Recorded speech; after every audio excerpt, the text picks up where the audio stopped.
কোনো একটা কোম্পানিতে চাকরি করে, কিন্তু র্যাঙ্কটা বেতনের দিক দিয়ে সমান। তাহলে আল্লাহর জন্য যে ডাইরেক্ট জীবন দিয়ে দেয়, সামনাসামনি যুদ্ধ করে জীবন দিয়ে দিছে, ওই শাহাদতটা মর্যাদার দিক দিয়ে স্ট্যান্ডার্ড।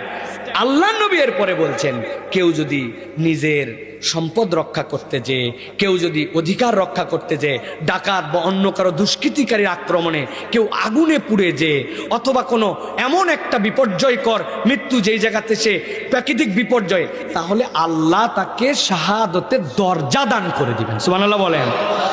কিন্তু ওইটা আলাদা আর এইটা আলাদা। সেই হিসাবে বলবো, সে তো যুদ্ধ করতে যায় নাই, কিন্তু ইনসাফের পক্ষে ছিল, দ্বীনের পক্ষে ছিল, আল্লাহ রাসূলের পক্ষে ছিল, কোরআনকে পছন্দ করত, হাফেজে কোরআন ছিল, কোরআনের সিনার মধ্যে কোরআন ছিল।